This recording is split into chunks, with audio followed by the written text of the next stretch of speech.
Hello and welcome everyone to Awakening Global.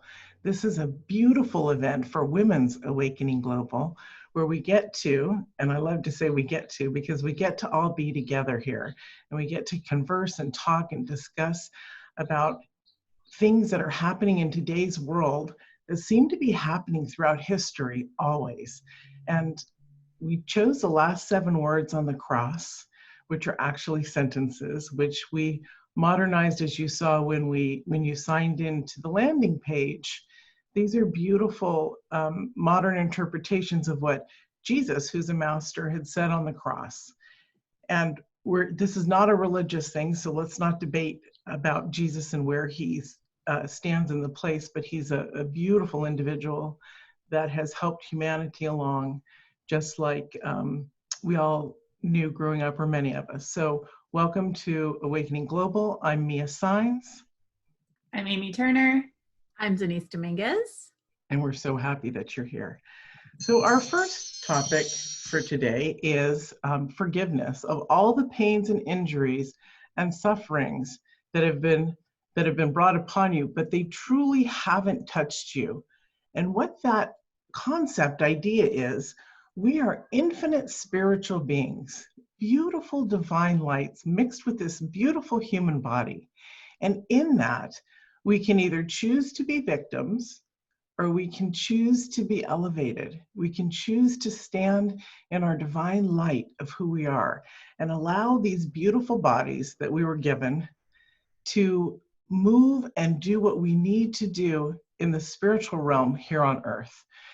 And that means simply that you can be a mama, you can be a school teacher, you can be a librarian, you can be a host like us or teaching love, but it doesn't matter. We're all the same. We all have this beautiful divinity and the power. We're equal. It's amazing.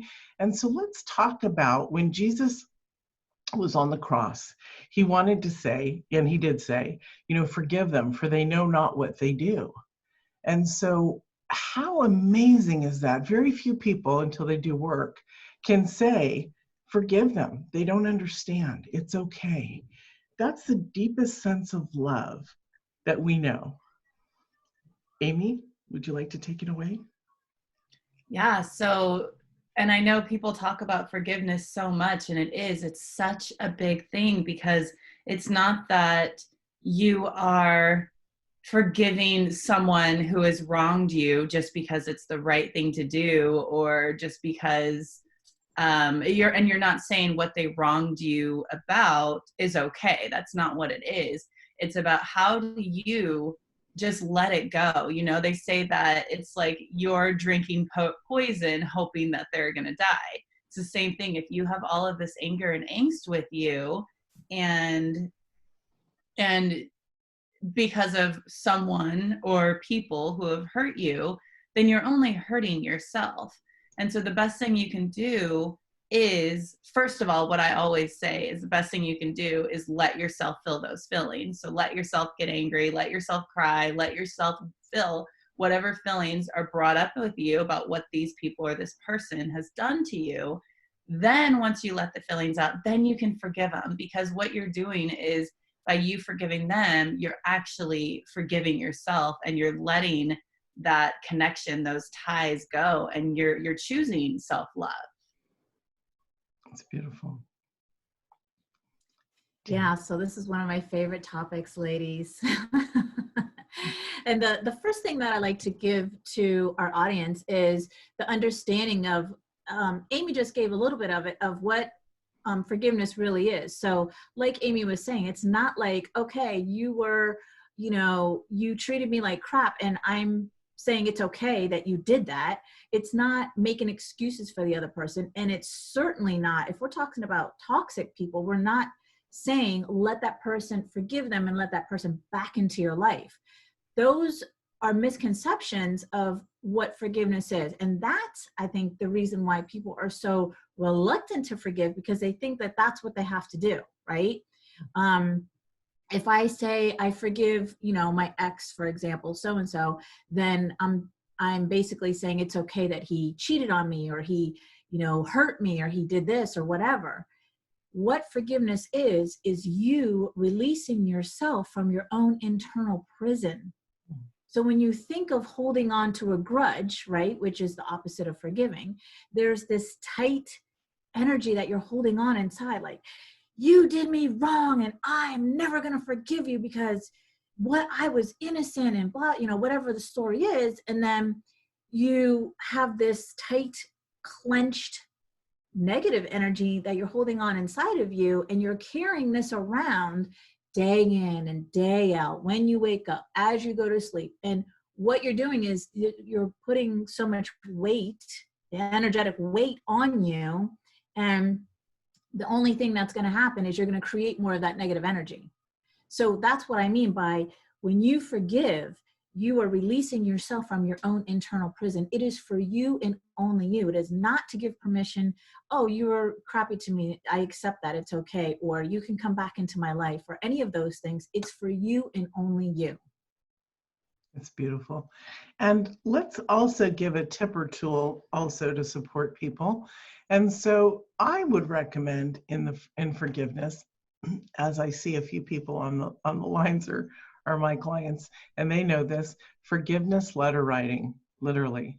It's gratitude. It's you shift the pain into gratitude.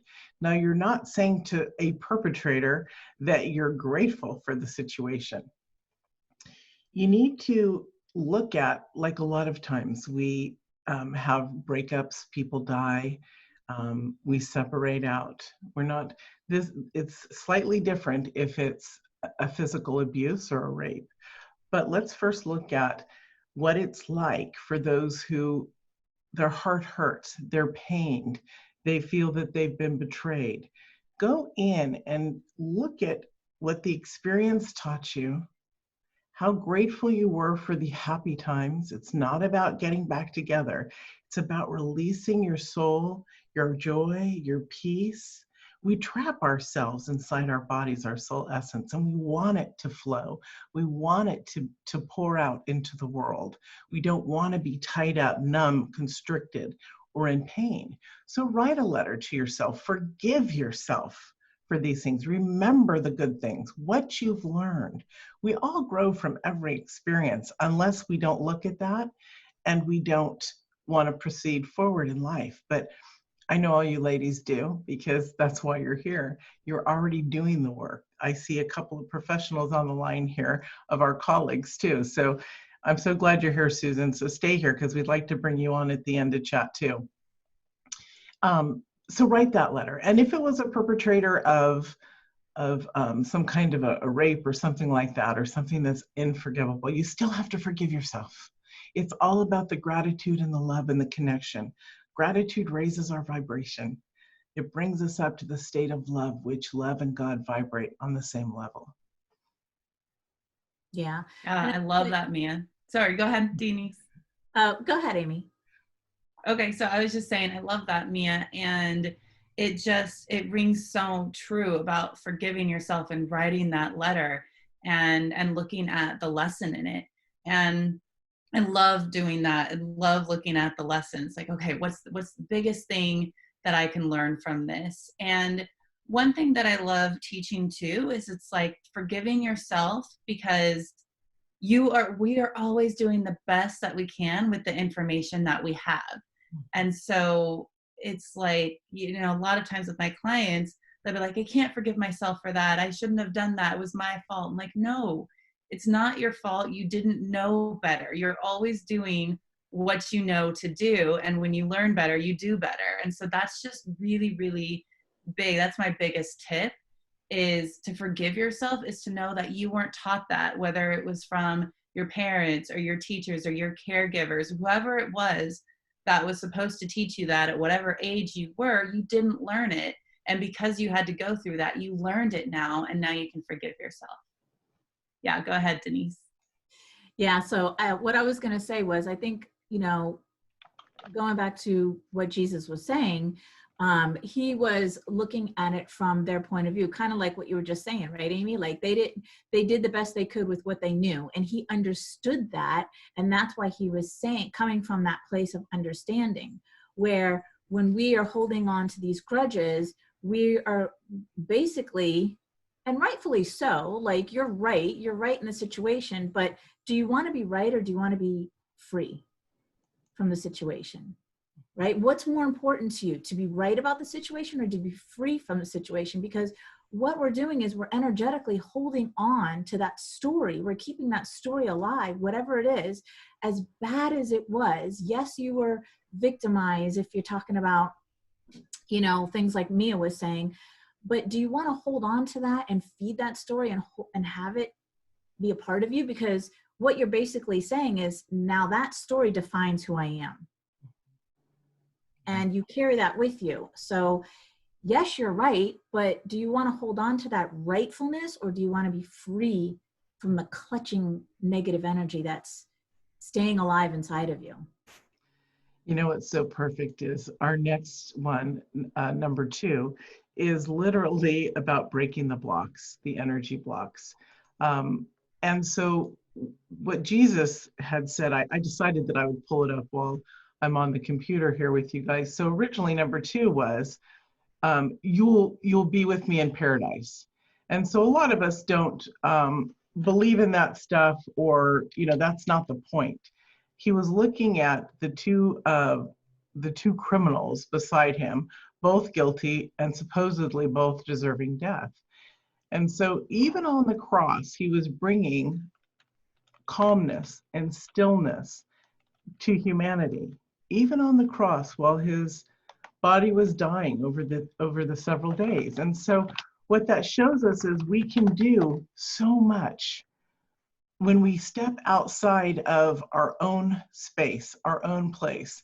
Marianne Williamson is often heard saying, Marianne, get out of your own way. So what that means is step out of what's holding you back and look at what is there. So we have our interpretation of that, of number 2, as the truth about the shifts of energy and removing blocks. So blocks for us are things that are holding us back, misconceptions, lies, insecurities, lack of confidence, whatever it is. It's something that you don't know until you know it. I had to throw that in because I love that. So when we look at healing and when we look at ourself, we look at those blocks, those energies. Are you vibrating on a high level? Have you stepped into the place of forgiveness and love so that you do vibrate on the divine level? Or are you on the cross feeling persecuted? And we do have a section on victimhood, which we'll get to. I think it's number 4.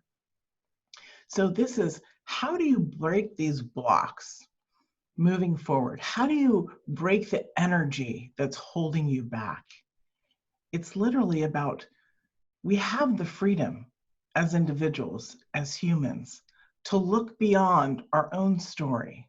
It does take love, but it's about looking beyond your own little box, your own little world. Oftentimes in the spiritual realm, we talk about each of us have our own little universe, and then we bang into each other into someone else's universe. And we either create chaos or we create joy. But the thing is can we look outside our own little universe into somebody else's? And is there compassion and love? Can we learn from these mistakes, these spaces, and move forward? Because nothing is wrong. You're never wrong. It's just a learning moment. Mm-hmm. Yeah. Missy? Yeah, so we're going alphabetical, everyone, just so you know. Sorry, I thought I'm in my own little block right now. No, but you're in your own space of contemplation and thinking, and that's where the beauty is. Yeah, exactly. So blocks is my favorite topic because that's what I do. Is, you know, I worked on myself for so long, figuring out, oh, I have this subconscious block. I didn't realize I was doing this. I didn't realize I was doing this because of the beliefs I was taught. So I love working on blocks and just helping, because the thing is, the biggest thing for me is you can't change anything until you're aware of it. Mm-hmm. So if you don't even know that you have a block, how are you supposed to change it? So, you know, a lot of times, and I believe this fully, is a lot of these blocks start in our childhood. maybe some things happened in our adulthood, but we can always put them back to our childhood and where we learned these beliefs and we had trauma or we had these different things happen. We learned these lessons. And so with the blocks, you can always go back into your childhood and see, okay, where did this start? And what did I believe? And who believed this around me? Was it mom? Was it dad? Was it grandma? Was it my caregiver? Was it teachers? What was it that made me feel that, whether the block is I'm not good enough, I'm not lovable, I can't create money, I'm there, so many different things, right? And the thing is we are born, our souls know that we are good enough, that we are lovable, that we are worthy, and things happen that make us not believe it. And so having to go and find, okay, when did I stop believing that I was good enough? When did I stop believing that or when did I start believing that I'm unlovable? And once we're able to see, oh, okay. And so for me, it's also coming from a curious place. You know, a lot of times people are like, I don't want to go back in my childhood. I don't want to go through that. And instead it's like, but you already lived it. You've already gone through it before. Now you're just going back and being more of like a detective to see, okay, where did this start? And then once you have the awareness, that's when you can change it. And you would be surprised at how quickly you can change it once you have that awareness. Yeah, it's all about choice, right? Like I choose to either stay in my crap, in my victimhood, and continue. And like Amy was saying, you may be afraid to face it, but you're living it every day. You're facing it every day because you're holding on to it. So you make a choice. I either choose to keep this or I choose to change it. And you know, the thing is that people don't realize, like, it really is easy. Just make a choice and you can get more excited about your future than you are your past. If you keep living in the past story of somebody hurt me, somebody this, then you're going to have these blocked energies. You're going to have this unforgiving person inside of you. You're going to have all of these problems and issues. And what you're going to do is, like energy attracts like energy. So when you're coming from this space of blocked and negative and I don't forgive so-and-so, then you're going to attract that in your outside world and it's going to come in. And so then you have more of what you don't want versus what you do want.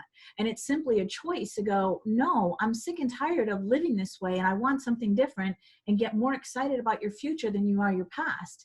And this literally has been scientifically proven to change the brain waves in the neurons, whatever the scientific wording is inside of your mind, to rewire the connections that you are now focused. Because what we do essentially is we focus way more on our past and what hurt us and what happened to us. It was just 2016 that I broke through the layer of my dad saying to me as a kid, Denise, let me figure out what he said. He said, you might as well go off and get married and have kids because that's all you're going to amount to. That's what he said to me repeatedly, because I hated school except for the socializing part. I hated like math and all of like the subjects. I was like, so boring. I'd rather like just go and play and have fun and be with my friends and be like a social butterfly.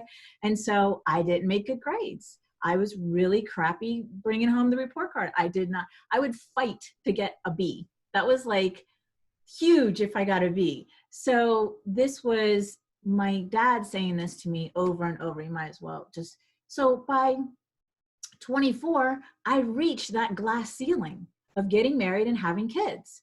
And so what was left for me after that, right? Because I kept believing that story of, you might as well go off and get married and have kids. That's all you're going to amount to. Well, done by 25. Now what? And so that was a huge breakthrough that I had to go through to realize, like, no, you're so much more than that. Mm-hmm. And you can be successful in other areas, Denise. And all of these, I made a choice. I made a choice not to believe that anymore. And I got more excited about my future than I did of the past. And that was a big story that I was holding on to.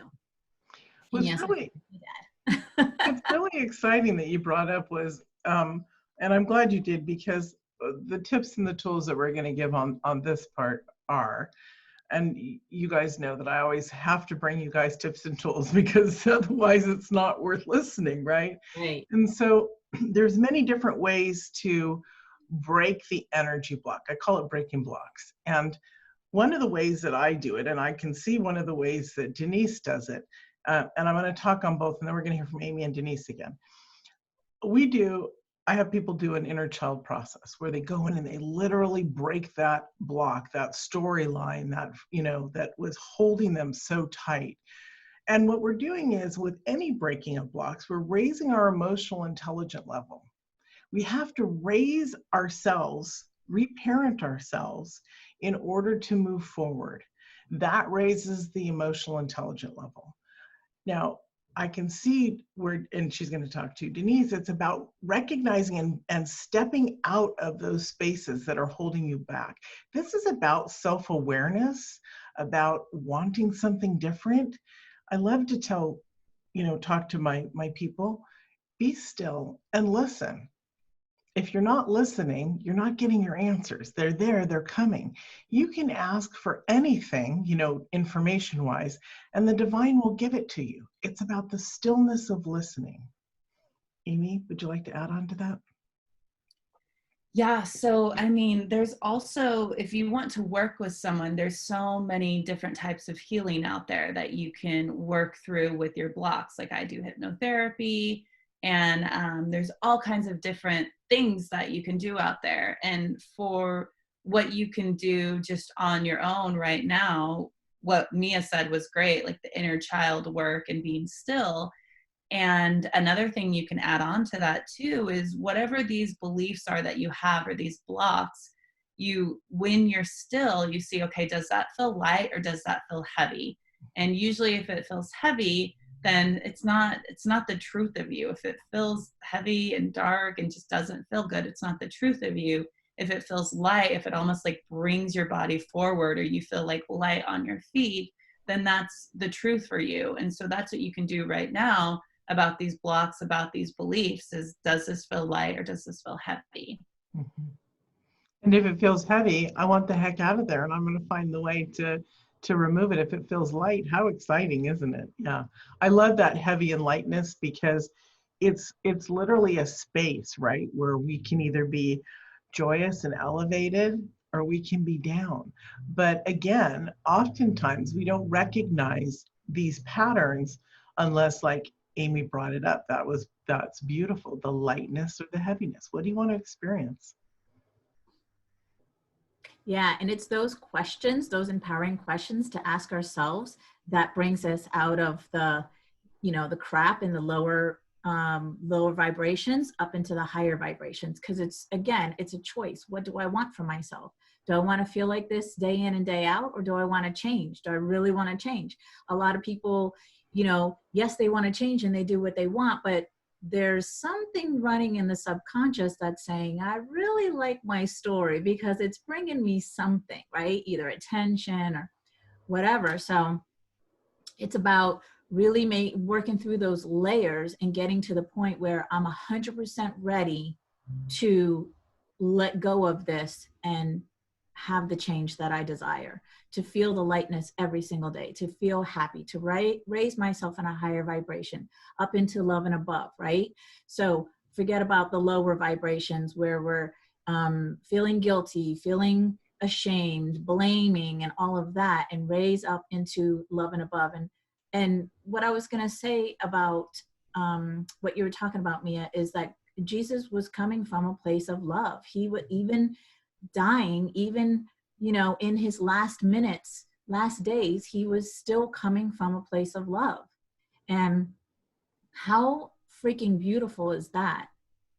Because we tend to just love our fear and stay in our fear and come from a place of fear.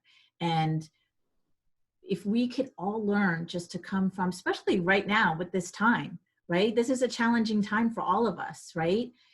If we could stay in the love and what's possible to come through all of this, just like he did. I mean, that takes, to me, when I hear that, that was a lot of courage on his part to stay in that place of love, because that was the perfect time for him to be, you SOBs, and just, let it all out. But he continued to come from a place of love.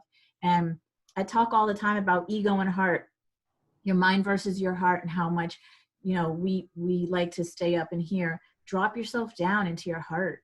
Drop all of this busyness and all of these beliefs that were literally given to us, and drop yourself down into your heart and come from a place of heart. So when it comes to forgiveness, look at your parents as little children, and then the compassion and the empathy comes out, right?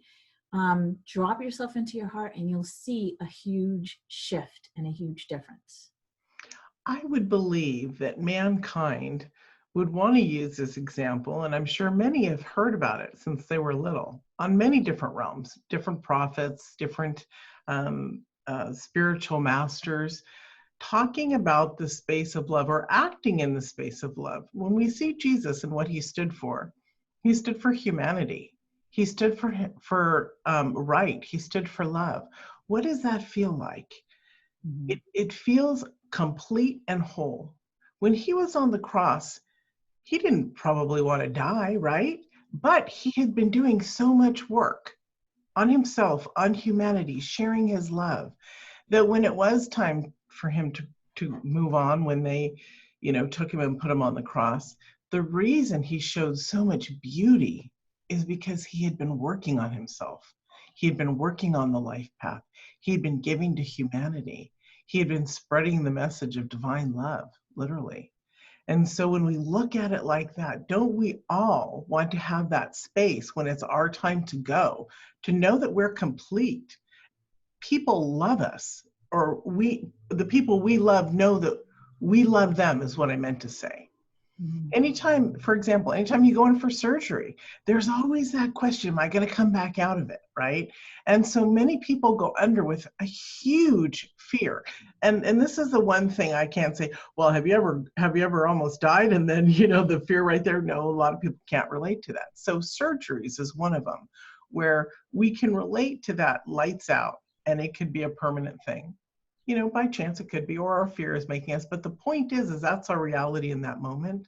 Mm-hmm. So don't you want to be clear? Don't you want to feel like, know that you've given enough love, that you've connected with your people, that they know that you love them, that you're clear in everything? So it's not about, well, I guess it could be about being like Jesus, but it's really about discovering who you are in that space of love and completeness and wholeness, which is, these are obviously so perfectly written, the 7 words on the cross, because that brings us into our next one, which is kind of like the mother love. We called it the deeper connection, the connection that's so deep that many cannot reach it, and yet there it is. It becomes the oneness. It becomes universal love.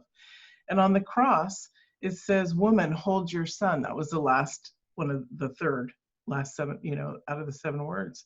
And it's about Jesus' mother, so upset that her son was rejected by humanity. Of course, she couldn't see beyond that what all the beautiful work that he did would travel with him.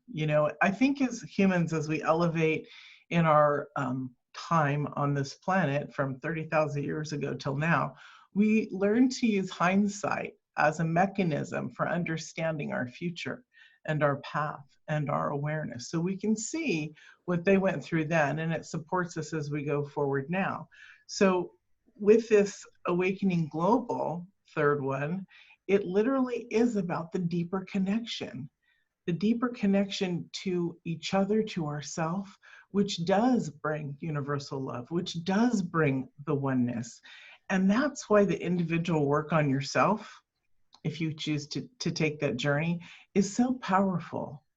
Love is the ingredient to everything. Love is equality. Love is community. Love's connection. Love is culture. Love is the earth. Love is planetary. Love is in everything. And believe me, I can share that with you. If you ask me how feeding your cat a certain kind of cat food, that's love too. So whatever you choose in life, it's based in love or it's based in the opposite.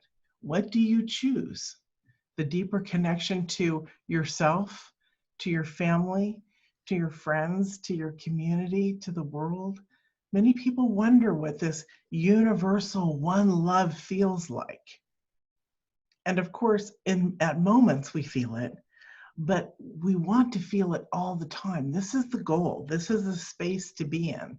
It's nothing weird or hippy dippy. It literally is the space of oneness, of exactly what Jesus said and did on the cross, that connection to the people around him as he's looking to his right and to his left. You know, there were two criminals there dying, and he had compassion for them. He cared about them as opposed to himself. He wasn't thinking about himself. He was thinking about everybody out there watching, his mother, the ones on the cross being persecuted as well. So it gives us a thought of, or a space of, how does connection work? Do I want to be deeply connected? We know that connection is intimacy. So it's, what do I want to see within me? Who do I want to be? Ask these questions, listen for the answers, and move in that direction. Yeah, so connection is, I mean, it's a human, like, not like a need, like we need that connection. And it reminds me of the word Ubuntu. That means I need you to be me and you need me to be you.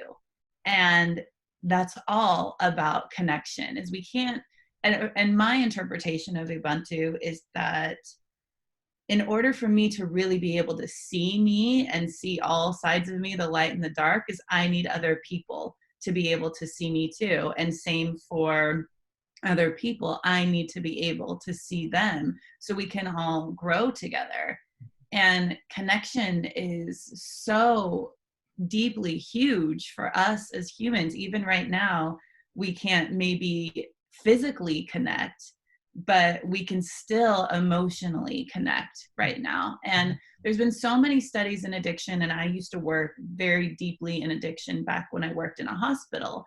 And they say that the biggest piece that's missing in addiction is that connection. And it can be connection to people and connection to self. And that's why people can go out and find that drug or that addiction. It can be a behavior addiction. It's because they don't feel connected to themselves and to others. And so connection is so deep, and yet there's such a fear of it too, a fear that, oh, if I connect with someone, if I'm vulnerable, if I really share myself, they're going to reject me. And so a lot of times we can hold back. And I know for me, I always showed up as like the joy bunny, just super happy all the time, when I didn't even realize that I wasn't happy. I just bought into that demeanor because that's just what made other people happy. And I didn't realize that I wasn't happy inside, and I wouldn't let people in. And I'll be honest with you, I've worked really hard on this, and it's still hard for me to completely be vulnerable and let people in. And because it's scary to be that vulnerable. And so connection is so huge. I'm not saying it's easy. Obviously, you just heard from my story, but we absolutely need it. Yeah, and that's so great what you mentioned, Amy, about addiction, because addiction is simply, an addiction, the first thing we think of with addiction is the alcohol, the drugs, and even maybe the food. But we could be, we're addicted to our thoughts, we're addicted to our phones, we're addicted to anything. And addiction is just simply a distraction from, like you said, connection to self. That's all addiction is. And it all goes back to, what are we choosing, love or fear? Those are the two emotions, the only two emotions that we have, love or fear. So what are we choosing? And when we think of addiction, we're choosing the fear side, right? We're choosing not to connect with ourselves because we're scared to go there because of the stories that we were told, whether it was through our environment, society, our parents, whatever. There's something in there that we believe that is bad about us, that is shameful about us, that we feel guilty about. And so going there and being vulnerable, like you were saying, feels so, I don't want to do that. That's so, ugh. Instead of looking at it from the two, love or fear, which one do you choose? And just even dabbling in love and feeling that feeling of freedom inside of you and feeling that love is so freeing that just a little bit and choose it again and keep, baby steps count too. They lead us to the big giant, mountains. So even just dabbling in love, just a little bit each day, a couple minutes a day, like Mia was saying, meditate, just be silent, be with your thoughts, view your thoughts as something outside of you, because you are not your thoughts, you are love. And I think that's the biggest thing, like when Jesus was coming from a place of love, because he knew he is love. We are all love. And that's why we're all connected, because we're all one. We are all love. And if we just dabble in that a little bit more and more each day of being in love versus the fear and falling and believing into the fear-based whatever, then let's be addicted to that, to the love.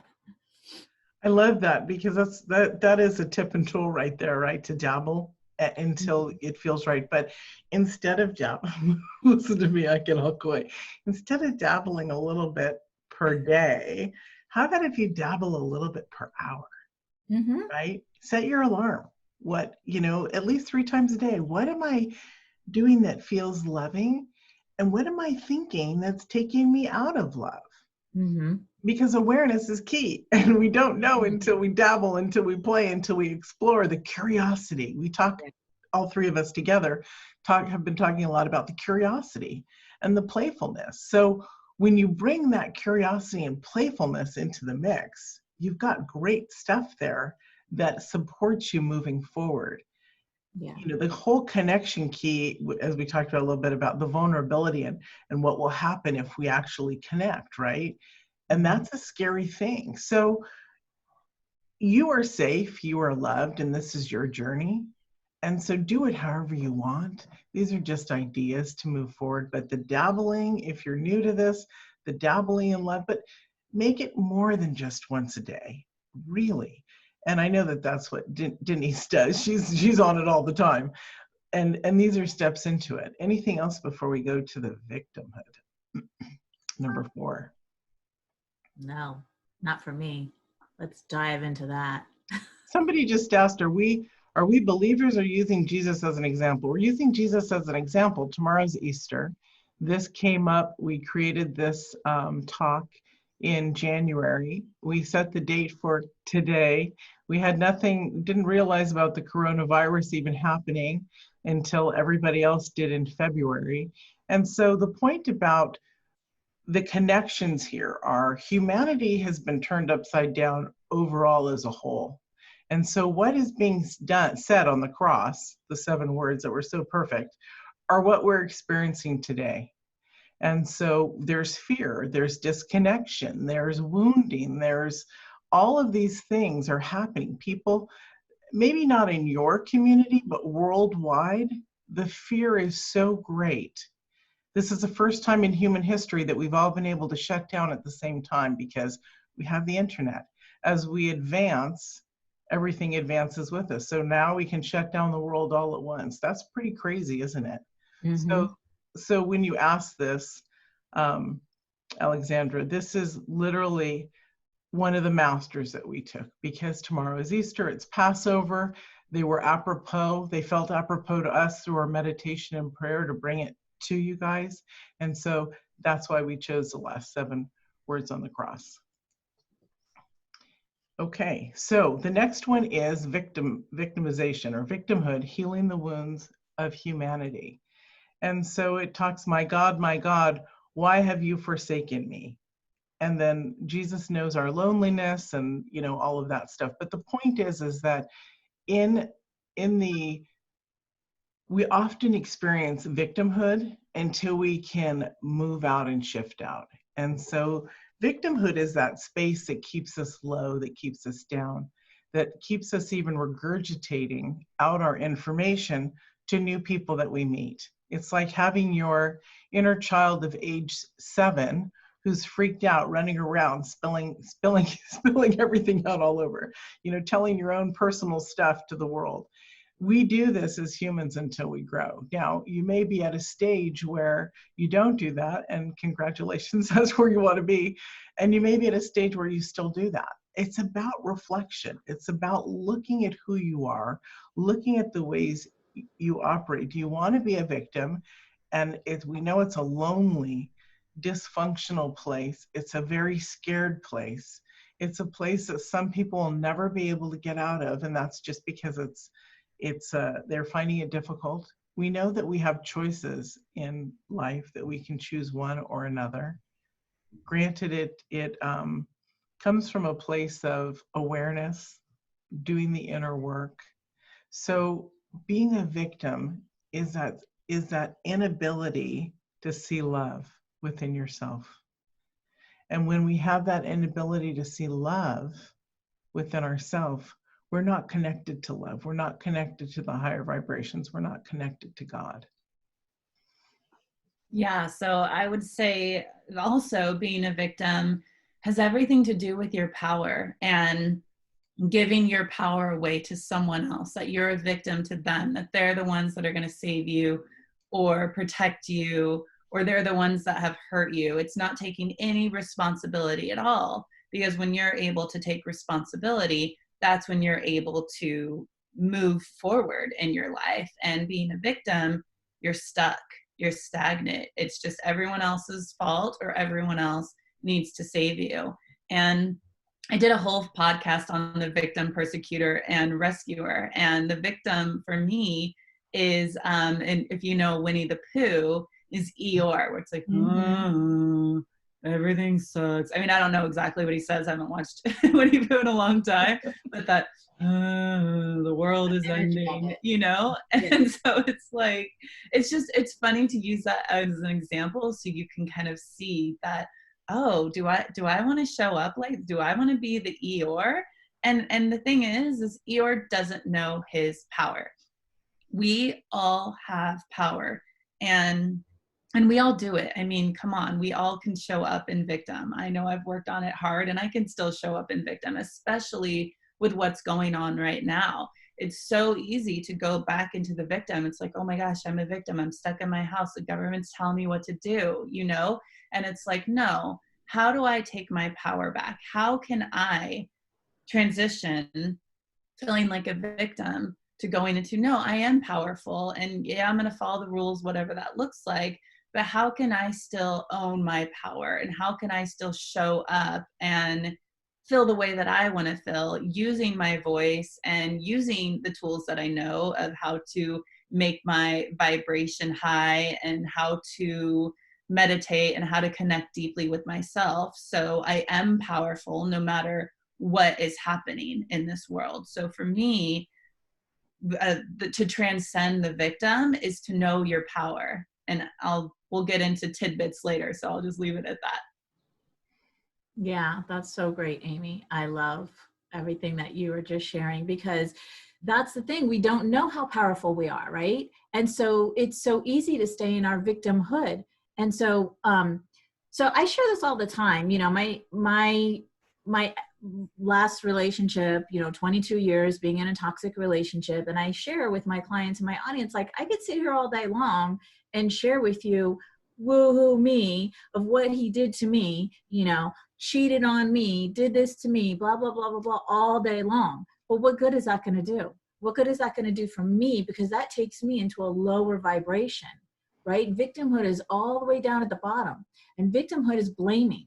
So that's me blaming my ex instead of seeing the love in that 22 years, blaming my ex for what he did to me and the whole gamma of what happened, instead of seeing and knowing that he is my greatest teacher. Because getting back to the love and getting back to we are all one. If I look at him through eyes of love and see that he was just a very wounded, lost little boy, and he showed up and played the role exactly the way he was supposed to, so perfectly, everything is perfect. And that's what showed me my stuff. And that's how I was able, clearly I'm a slow learner because it was 22 years, but in the end, I got it. and I learned from it and I healed from it. And absolutely, people are mirrors, Michelle, absolutely. So it's about looking at through eyes of love. You know, again, it's a choice. What lenses do I want to look through? Do I want to look through my wounded lenses and look at everything through the victimhood of myself? We're all victims. We could all stay in that story forever. We all have a story. We've all been hurt or abused or whatever, and we could all share that all day long. Or we can choose to look at it through eyes of love, through clear lenses, and learn from that experience, and not only heal from that experience, and but share what we've learned and be a service to others. And go, you know, I tell people all the time, like, it doesn't matter if you're at Starbucks and you're having a conversation with somebody in Starbucks about what you've come out of. That counts too. You don't have to be on this big platform. You don't have to be on a stage with thousands of people in front of you. Even those little conversations, thank you, Michelle, are powerful, because you've now planted a seed in somebody's head to look at things differently and to look at things through love. Because, wow, you know, not just me, we all have stories, but wow, Denise, 22 years of being in an abusive relationship, and you could look at your ex and say you love him, and that he's your greatest teacher. That's powerful. And I'm an example. And so it could be just a conversation in Starbucks, or it could be, you know, on the bigger platforms. What's amazing about this aspect of victimhood is we've gone over they were in my head a second ago. We went over the forgiveness and the breaking the energy and the deeper connection. Guess what happens when you deal and work with that? You literally begin to break your victimhood. Because as Denise was talking about, the connection and it's a forgiveness too. We talked about the forgiveness in the first part, and I was talking about the forgiveness letter writing, which is gratitude. And we each gave our tips for you guys. That kind of stuff breaks the victimhood, right? It's about breaking the energy of the belief that you're a victim, that you've been hurt. We talked about this beautiful human body and the spirit, you know, divine love is who we are too. We're infinite spiritual beings. And so then together, we're pretty magnificent. It's about recognizing, see, this is the self-love part. It's not arrogance, it's recognizing who you are and claiming it. That awareness, when you can step in and say, wow, that happened to me, but I don't choose that space. I'm strong enough to move through it. And I honor myself that I got through it. These are beautiful places to move forward. Lee asked about a mantra or a practice that we could do on here. And so one of the things that I'm going to have each one of us share, but one of them that I know I've mentioned it to you before, Lee, but it's it comes from Access Consciousness, and we just have to use the beginning part because our intention is very powerful. It's prayer. And so literally, I destroy and uncreate this spiritual relationship with somebody from expectations, projections, rejections, and judgments I may have. That's really powerful. You can also use it for money. You can use it for any wounding. I destroy and uncreate this belief, right? About from rejections, projections, expectations, and judgments I may have. We're clearing ourselves. Self-responsibility. It starts right here, guys, right inside. Self-responsibility. It's not out there, it's in here. This is where we live in our own bodies, as we were talking about the universe, where all these little universes banging into each other. It all starts here. And I understand that it's hard. I mean, I understand. I shouldn't even be alive today. I understand how hard it is. But through those moments of being, you know, near-death experiences or going to the light and being told to go back, it's not my time. These are, and I don't want anybody to experience it that drastically. You can shift and change. You can create something different. Victimhood is just a name. It's just a belief. It's the opposite of love because you're not allowing yourself to release and to experience your greatness. Amy, do you have a release statement or a mantra that you would suggest? And these are just things to support us out of the darkest moments breaking the energy into the light? Yeah, I love this question, Lee. Thank you for asking it. And I would say also, I never want anyone to judge themselves for what you're feeling. So if you are feeling in the victim for whatever reason, acknowledge it. Okay, yeah, I'm feeling like a victim right now because blah, blah, blah, blah, blah, whatever. So you get it out in the open and you don't make yourself wrong. And then what I would ask is, okay, now how can I get back in my power? What can I do? You know, universe, God, spirit, whatever you believe in, what's that next step? How can I see that I am powerful? And it's, for me, it's just as simple as that, is acknowledge where you're at and then ask, okay, what can I do to fill my power? What do I have control of? And you can start getting that answer. No, that's great. I would say, Mia and Amy, mantras, affirmations, they're so powerful.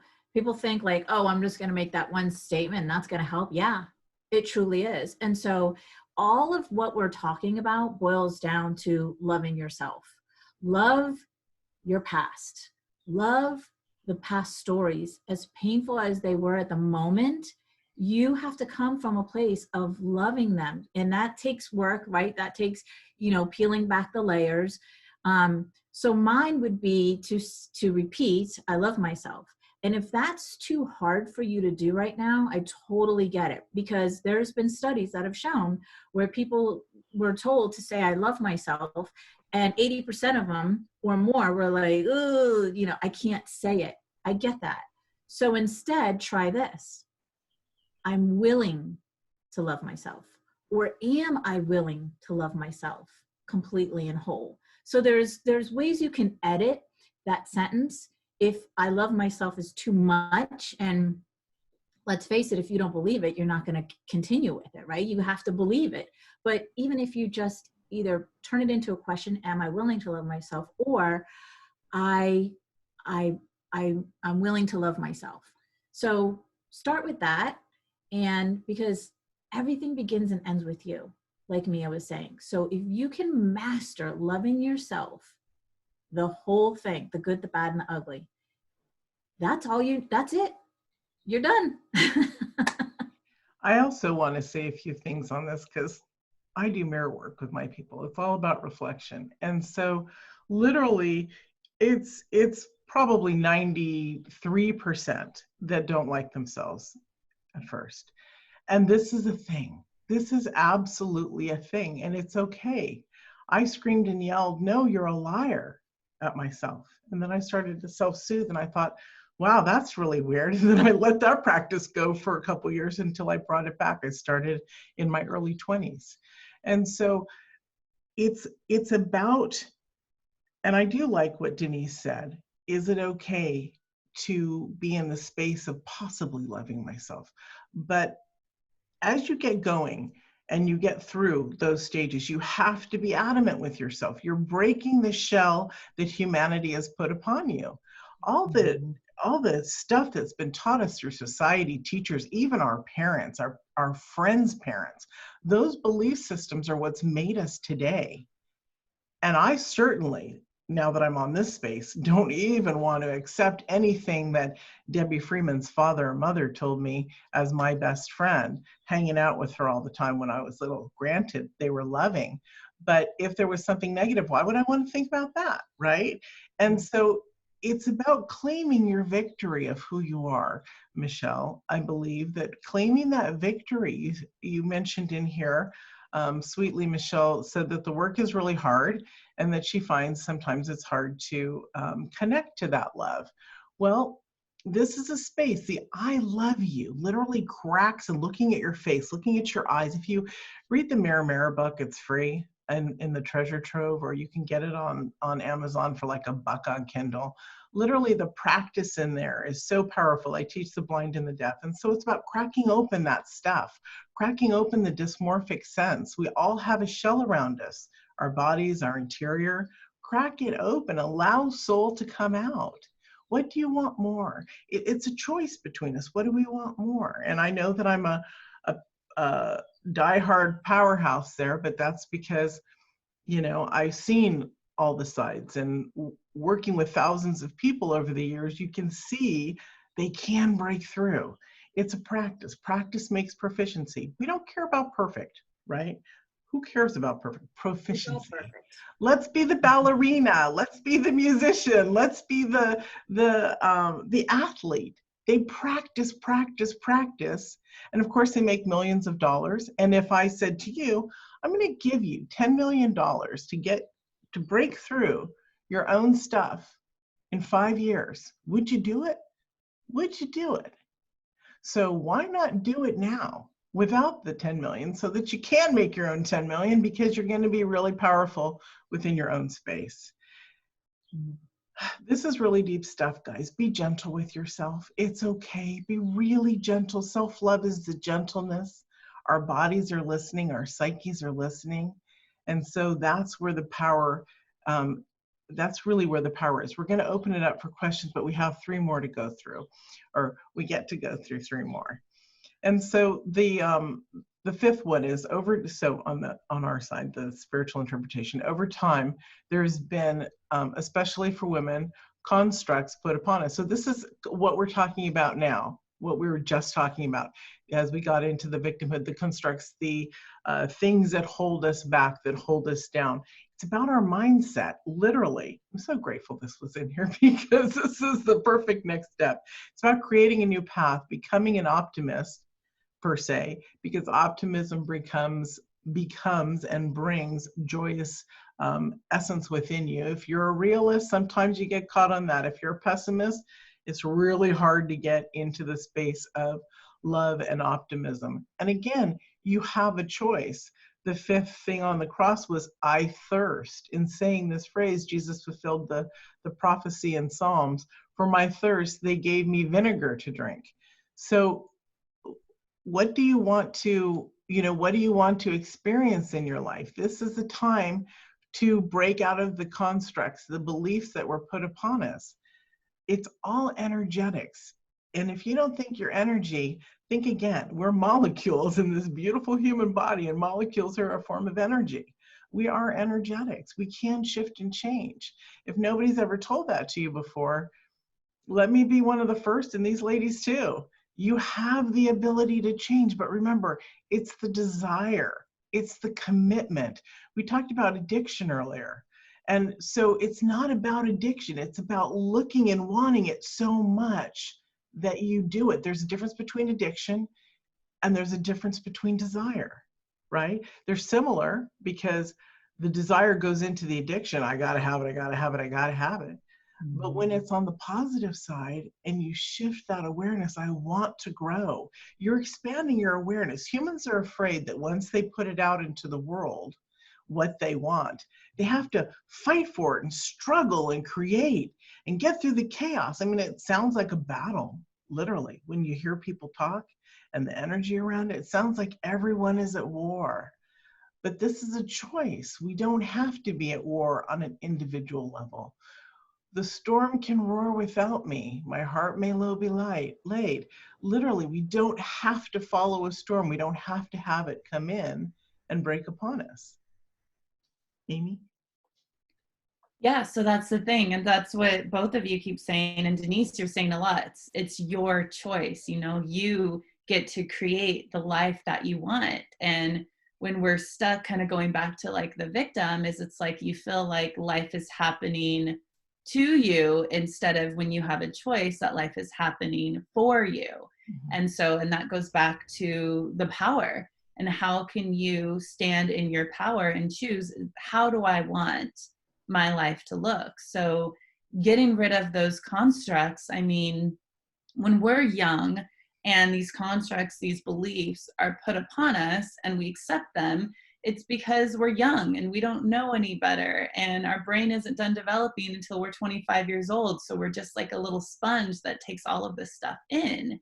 And now you're an adult, and the thing is it's like these beliefs that you believed then, for whatever reason, they served a purpose, whether it was for your parents to love you more, whether it was to take away the pain from your parents or caregivers. there's many different reasons of why you have these constructs and these beliefs on yourself. And the thing is, when you get into an adult, you realize, oh, okay, I've believed these beliefs all of my life because this is why. Like, this was a protection. This was a need for me at the time. And then you're able to see, oh, I don't need that anymore. This protected me when I was young for whatever reason, but I don't need that anymore. And so it's like, here's another way to really own your power, is all of these beliefs that you feel like you have, really write them down. Like, and, you know, Mia, you mentioned that hard work, you know, so is it true that I have to work really, really hard to make a living? And you can see, okay, well, is that something that I bought in from my parents or teachers or whatnot? And what did this belief serve me? And then you can, well, it doesn't serve me anymore. It doesn't make me feel good. It doesn't feel light in my body. And then you can reject it. It's as simple as that, as what both these amazing ladies are saying, is we have the choice. So you have the choice. Do you want to accept or reject this belief? And as soon as you reject it, if you put in the commitment and say, no, I'm rejecting it, it's gone for good, and I'm choosing my life, you would be surprised at how quickly it can happen. Juicy, girl, juicy.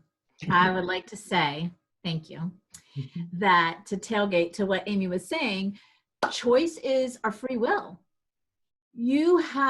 God gave us free will. We have the ability to choose whatever we want. So do you want to look at your life and say, life is happening to me, which is the victim mentality, or life is happening for me?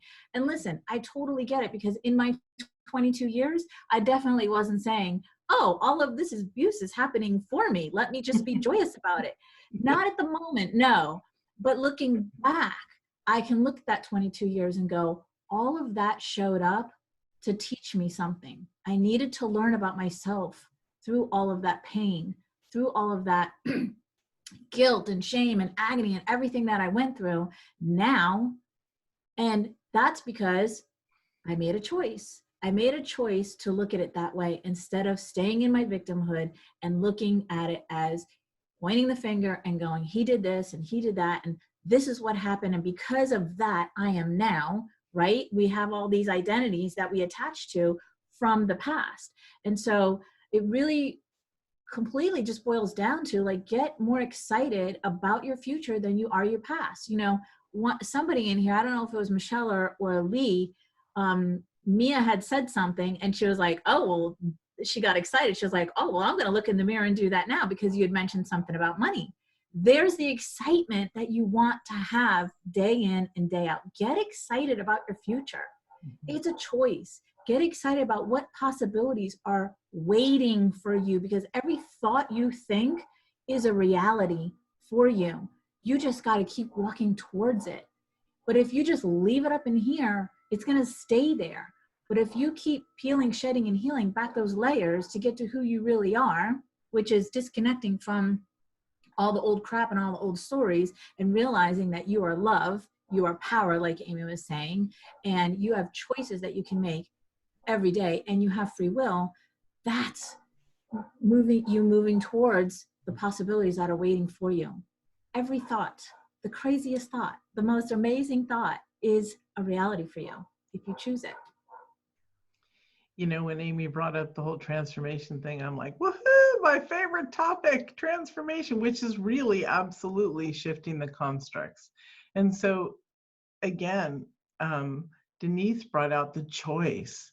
So let's look at it as simply as this. Do you want chocolate ice cream? Do you want strawberry ice cream? You have a choice. Hamburgers, tacos, chicken, beef, vegetables, peas, whatever, you know, what do you want? It's a choice. And this is how we claim our freedom. This is how we claim our love. It's a choice. The one thing we have on this planet that's undeniably ours, and that's free will, as Denise said. And so choose that free will to work these choices about your expansion into love. If you are aware that you have free will, that you have choice, then you can even say, I choose to use my free will to bring more love, calmness, or money, whatever it is, into your life. and to use your free will, actually move forward into it. I'm really glad you guys brought in the transformation part there, because it's absolutely right on exactly what that is. That's how we move these constructs, these bindings, these limitations of what we were told was actually who we are, which isn't even the case. Isn't it fabulous to be able to look at this and say, oh my gosh, I didn't have to believe what I was told? Life is going to throw us so many beautiful opportunities to rethink things, to engage with others and connect, and to use this gorgeous mind we have. It's a trinity, body, mind, and spirit. It's a simple triangle that's constant. Body, mind, and spirit. Use it together and literally watch things flow into change. So our next one, our 6, is through the shadow work comes light. What the darkest days of humanity became the brightest days for humanity. That's really beautiful. Through the shadow work comes the light. What the darkest days of humanity can become the brightest days of humanity. Wow. And so number 6 on the last words is, it's finished. When he uttered his words, Jesus was just moments away from conclusion, his ultimate work as a man offering himself as our atoning sacrifice. So back again, the darkness, this was the darkest days of his experience. We've all had our darkest days of our experience, whether it was physical abuse, whatever your nightmare is that has kept you trapped in your story. There's thousands of stories or billions of stories, because there's billions of people. And in each person, we have hundreds of stories that we have put upon us that others have forced us to believe.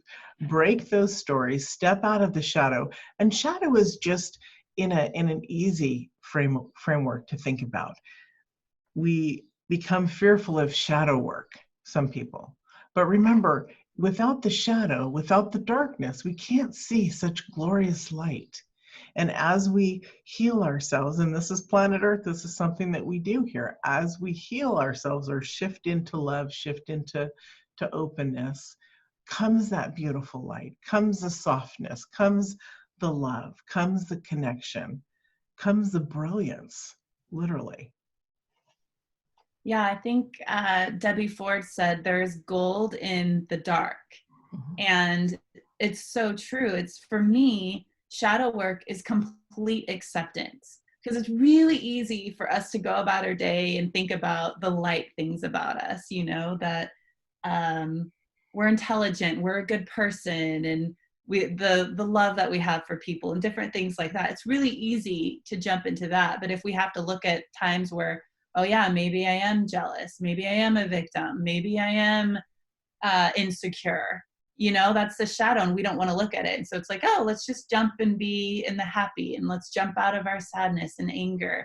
And when you can embrace all of you, all of the shadow and all of the light, that's when you're in complete acceptance of yourself. And I will tell you this, going into doing more of the shadow work, first of all, you're not as bad as a human as you think you are as you go into it, because you do see that, oh, it's okay. Everyone else feels this way. Everyone else has these things. And going into the shadow, it does eventually bring you back into the light, and you see the good in you as well.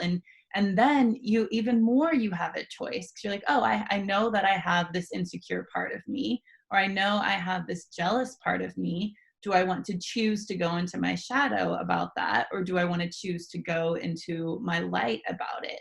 And that's when you can look at yourself from the light and the shadow, that's when you can just be curious. Being curious is my favorite place to be, because you're not stuck in your emotions and yourself and your insecurity and whatever that is. You're, I wonder why I'm jealous right now. Or, oh, I wonder why I'm so happy right now. I'm so curious. Why is this showing up in my life? And it takes you out of being so engulfed of what's happening, And a curiosity can let you look at all sides of you, the shadow and the light, from more of the observer. And when we can look at ourselves from the observer, that's when we can see what's really going on than just through our eyes and our own perception. So shadow work, even though, you know, it doesn't sound good, and I'm not going to say it's easy, but it's the best work that you can do, because that's how I truly believe that you can fully love yourself, is when you love the shadow side and the light side of yourself. Yeah, that's the whole shawana shebang bang, right? That's the good, the bad, and the ugly. And that's what we're talking about here, right? Love the victim that you used to be, where you shared all of the victim stories. Love the crap that you went through. Love your ex who abused you. Love all of it. It's, you know, I share this all the time. Like it's so easy for us to, and this is what we tend to do, right? We share on social media, like my new car or my new relationship or my new house. And I'm so fabulous. I'm so great. Right. But that's the easy part. That's the parts of us that we love. Like Amy was saying, how smart I am, how successful I am, how bright I am. It's the shadow parts of us that we're so reluctant to go there, or eventually you're not reluctant, but those are the challenging things about us that we are not willing to face, we're not willing to love, and you're not ready until you're ready, and not a minute before. So there's a reason why it took me 22 years to come out of that relationship, and then another 2 years to go, hold up, wait a minute, Denise. Perhaps you need to look at yourself and go, you know, all of that happened for a reason, right? It's all about the journey. It's all about the timing, like divine timing, for you to face, some people say face your demons, you know, however you verbalize it, it's face the dark parts of you or your story to shed light on it. And then it's not that bad. Like when you heal from it, like there's things that I share that I literally could not utter 3 words of it because I broke out into the ugly cry. It was so painful. It was so horrible because I had experienced it and I was holding on to that experience energetically. And so just saying 3 words of what it would be was just so horrifying and embarrassing and shameful and all of that, because I was holding on to that.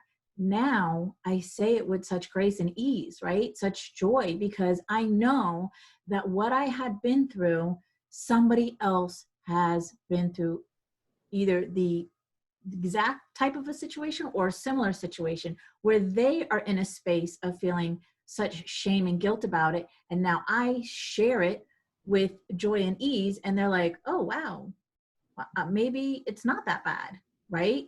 Looking at it through different eyes, a different perspective. So that's the beauty of coming through the darkness of your past, coming through and facing your shadows and all of that. Again, sharing, being a servant, even if it's just in Starbucks and sharing that story with somebody.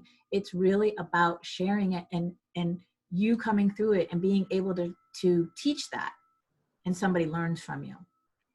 There's a difference between, as Denise is saying, there's a difference between, and we've talked a little bit about it earlier, about regurgitating our stuff onto people, like our 7 or 8-year-old inner child that's all freaked out. So there's a difference between sharing the transformation, the story, how to get out, and just completely every person you see, I was abused and my daddy died, or blah, blah, blah, and this or that, whatever it was. There's a difference. Looking at the shadow is just your story. The work, shadow work, sounds really ominous and scary. Even me, who's been doing this for years, this transformation work, I remember I was still uncomfortable with that verbiage about 8 years ago, because it sounds like there's this big omen coming at you from behind a tree. At least that's how I visually saw it. I'm like, I don't want to go in the shadow work.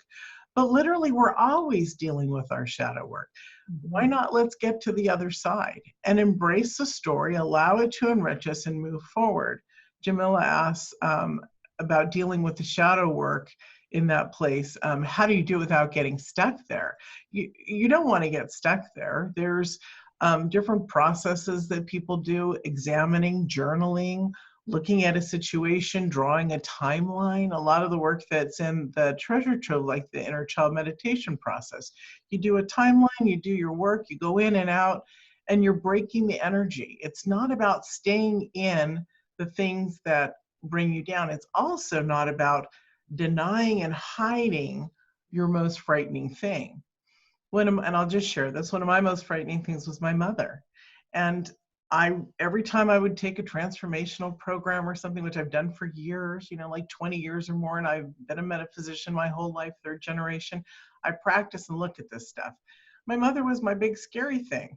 I remember in one program going, I'm not going to work on my mama here, I'm blocking that. So when she died last year, guess what? Even though I had worked on things for years, it took me out, literally. It knocked me down. I took quite a while, several months, before I could stand back up again. And it's not because I hated her. I loved her. She was my mother. I wasn't crazy about the things that she did, but I began to have love and compassion for her, to see that this beautiful woman didn't get to live her journey the way that she probably would have liked to before coming to planet Earth. And then also seeing how her journey made my journey not hellish, but friggin', I almost said the F word, fantastic. Because where I am today, I wouldn't be here without that journey, right? None of you would be where you are, elevated or not elevated, whatever, without your journey. Look at your journey. It's not a place of fear. It's a place of beauty. You are beautiful. And to understand that, as we've talked before, you were born beautiful and pure. Hold on to the things that make you you, that are divinely connected to you, and bring those into your story. You know you can get through these stories because you've gotten through other ones. And when you look back, the intensity isn't there. It's about taking the energy out of the stories. I call them breaking those beliefs, breaking those stories. And I literally see a twig breaking every time I say it, because it's that powerful. If you can imagine in your own mind's eye, or you could take yourself through a meditational process, do a guided one yourself, get still, and just go through an entire process of first of all, what breaking a belief would look like. And then it's going to change the whole effect of everything. If you are sitting under a tree and it's dark and gloomy, just imagine this with me as if it's a process. It's dark and gloomy, and there's a story that's coming up and you're a little scared. And then all of a sudden the sun comes out, and you can start to feel something different. You could bring in the elements with it, and it's not so scary. And you can see and remember that you've moved through before, through storylines. You've gotten through one place into a place of enlightenment or happiness or joy. Bring that energy on all your storylines forward. Break that energy. It's not there to hold you down. It's there to empower you. It's your free will to move through it. And again, Jamila, if you do have questions beyond this, or anyone, reach out to us. You can do a voice one so we understand it and we'll voice you back. We're here to support you. We're here to inspire and enlighten you. And there's so many other people are too. So don't be afraid of your journey. Don't be afraid of your shadow, because it's literally an aspect to embrace and to love. And I can guarantee you those shadows are important in order to move forward. When we get to an enlightened space, a space of love, not even questioning, is there anything else that I need to work on, but where you feel in your power place and you're working forward, things will come up. Things will kind of knock you off your path again. That's called life. But you're developing tools now to bring yourself back around immediately. You switch out, you flip out. Not flip out as in flip out, but I mean, you flip back to the space of being enlightened. It's about how powerful you are. You have this power within you to turn off and on the switch, to turn off and on the light. I want the light on, I'm going to flip that switch. I want the light off, I'm going to, go dormant for a while. You have your choices. Be gentle, Don't persecute yourself, because when you get into a space of growth, that's when the shadows come out. It's growth. When you come and embrace that. With my mother, when I went into that deep spiral last year for a couple months, I knew I was in there because I actually said, I'm surrendering into this. No more BS, no more crap. I'm getting through this aspect in my life. And I literally just held it up to the universe, and I'm like, I'm here, show me what I need to see. It was scary. It was rough. It's the roughest patch I've ever been through, and I've been through some rough ones. So know that you can come out on the other side. Know that your own ability can help bring you out and shift you out of that. Okay, ladies. So we are, let's see. Oh, we're on our last one, and then we can open it up for questions. The truth about transformation and surrendering. Isn't this lovely? These so intertwined together. I just love that. did.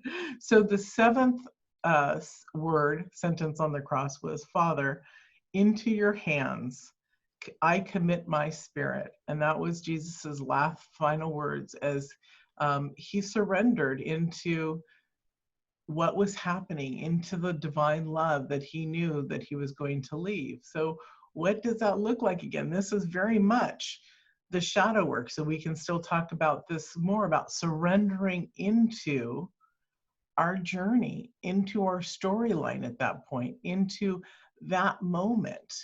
When you surrender, when you release to something higher, to your higher inner self, to God, divine love, creator, source, it's all the same energy, it's just many different names. So when you surrender into that, what are you doing? You're asking for information, you're asking to be shown, and you're just gently still surrendered.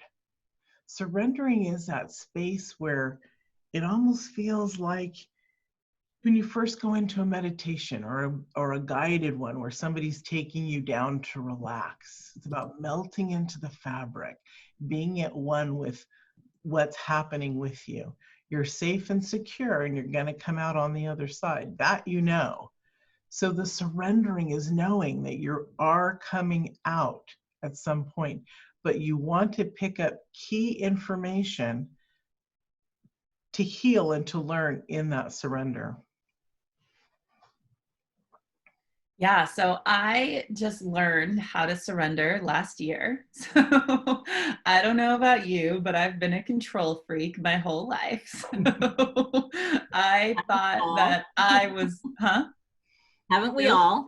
Yeah, I know, exactly. And I thought that I was the one that had to create everything, and I was the one that was in control. And you know, when I first learned about law of attraction, oh, I can manifest anything. I can use my subconscious. I can do all this work. I can do all this shadow work. Okay, fine, I can manifest. And when things weren't working in the way that I learned about law of attraction and manifestation, that's when I had to learn surrender. And surrender was not easy at all, because it's like, if you're a control freak, or you feel like you have to be the one to put things in motions and do all of the work, then surrender is scary and is you like you almost feel like hopeless, like, okay. And that's where I got to last year, where I was just, okay, I give up. I'm done trying to control this. This isn't working. I've done every single affirmation. I've used law of attraction. I've used every single manifestation technique I've ever needed, and it's not working. And so it's time to surrender. I don't know what this looks like. I don't know if I'm doing it right, but this is what I've learned how to do. And so, you know, I surrendered I used the universe. So, all right, universe, take over. I don't know what I'm doing. I need help. I need you. And very quickly after that, that's when I got the messages, or I got the information that I needed to move forward. And, you know, I had to surrender and I had to trust, because for me, I had to surrender. And then now I have to trust that giving up all of the control means that I'm going to get what I need. Maybe not as soon as I want it, but I am going to get what I need. And that was one of the hardest lessons last year, is to give up that control and to really understand what it's like to surrender and what it's like to trust.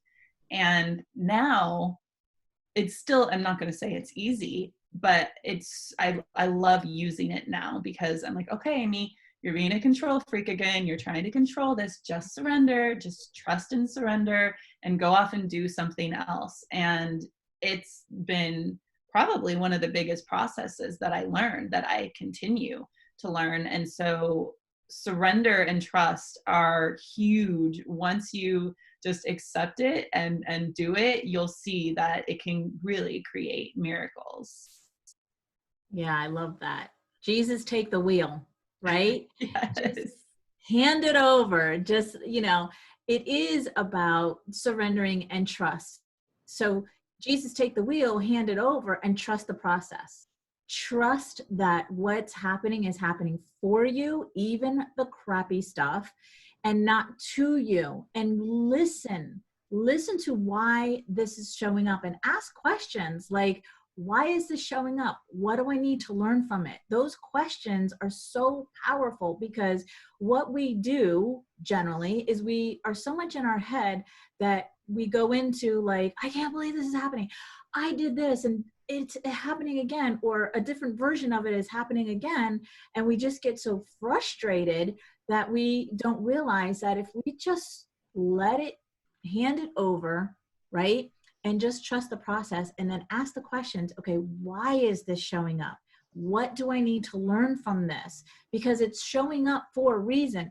That's the biggest thing here. If you just realize that everything in your life is happening for you and not to you, and then you can go into asking those questions, the surrendering and the trust and all that will come so much easier, because you're asking these questions to the universe and you will get those answers. So here's the thing about asking these empowering questions. You want to stay in the curiosity of these questions. But, our ego likes to, like Amy was saying, be a control freak and, and take over and take control. So we ask the questions, and then we're like, well, maybe it's this, or maybe it's that, or let me ask so-and-so if this is da-da-da-da, whatever it is. No. Stay in a place of silence and just ask the question. Stay in the curiosity of the question. So I like to give this example because for me, I love visuals and it helps me so much. And I know some people are visual people too. So what I mean by staying in the curiosity of the question is, imagine you go into a completely different store, a grocery store you've never been in, right? Maybe you're out of town or something, and you're in a hurry and you need to get to the brown rice. So you ask the clerk, hey, can you show me where the brown rice is? So now you're following this person, which is trusting the lead, to take you exactly where you need to go to get to the brown rice, right? So he takes you down this aisle and across the store and boom, right to where you need to go. There's the brown rice. That's what I mean by staying in the curiosity of the question. Follow the lead and stay in the curiosity instead of being controlling and trying to take over and trying to figure it out because it's taking too long. That is only going to prolong it to be more of a waiting period, right? Because a control freak would walk into the grocery store and go, I know where the brown rice is. I don't need to ask anybody. Or sometimes, we even ask the clerk and they go, oh, it's right over here. No, it's not. In my store, it's over on this side, right? So it's really about just realizing that surrendering and giving up are two different things. I know, Amy, you mentioned giving up, but what you meant was just handing over the control over. Giving up is just like, I'm done. I can't deal with this anymore. I'm giving up.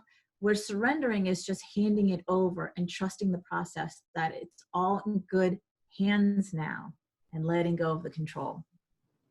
Yeah, exactly. And I just want to share, that's a great example. So thank you for that. Yeah. And we have Michelle asking, so it's trusting, surrender. It is absolutely trusting. Again, it's trusting the higher self of you or God, whatever your belief system is, and everyone's belief system is valuable. And it's important because it's what you believe in. No one should judge another's belief system, meaning their higher self, what they believe. And so it is trusting. Surrendering is trust, because you wouldn't jump off or just free fall off a cliff, right? Unless you knew there was a net 100 feet down, halfway down, you wouldn't die, whatever the scenario is. That's, you're surrendering into knowing, right? It's faith. You know something's there. So play with it, feel it. All of this stuff is a recall. It's a setting of new patterns in our brain, everything about changing our belief systems, changing who we are. Mm-hmm. So the surrendering is knowing that you're surrendering into divine love, or you're surrendering into trust, right? So there's nothing fearful in the surrender. The only fearful in surrendering is it's of the unknown. You haven't done it before. Just like you may not have made a chocolate souffle, and had the luscious, creamy center drip out just perfect. Some people are scared as hell to make a chocolate souffle. So it's simply just a trust. It's simply just moving into. And so, so we're happy that you're here. Let's ask some questions. I'm curious because somebody has said here, there's a Booker T. Washington who made a comment here. Booker T. Washington died in 1915. If that's you, you're a male and you're on a women's summit, and we're so happy you're here. And you're a junior. He is a male. Or a junior. The only reason I brought that up is because I really like everybody to use their own, we want to identify ourselves as amazing as how we are. And so I was just wondering why somebody would use someone else's name. But he has come back in the 1950s. Awesome. Good. Okay. And I do, we all have our past life and connections and soulful stuff and incarnations. So that's beautiful. Okay. So Amy is my, she's not my tech girl, but she's my technical girl. How do we get the voices on here, honey? Oh, okay. So raise your hand, or can you guys raise your hands? I'm trying to remember. Either raise your hand or write in the comments that you want to voice your question. And then Mia, what you'll do is you'll click on participants and you'll move them over to panelists. Okay. There's, I don't know who this person is. SGH1317M. Would you like to ask your question? Because I'm not quite understanding the way you wrote it. So how do I switch that? Amy, do you want me to make you the...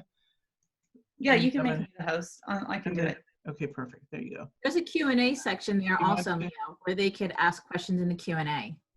Okay, in the chat? But next to the chat. Ah, okay. Yeah, so, that's not voice. So if they want to do voice, then they have to be a panelist. So, okay, so she has her, so we can ask her. Okay. Hello, hello. Hello. Hi, my beauty. It's Caroline. Oh. Hi. You know what? Your old beauty. My beauty. Yeah. Okay. I know who she is. Okay. All right. So I'm the one that wrote all that stuff in the chat, right? I wrote, and I'm glad you know who I am, so I could write that.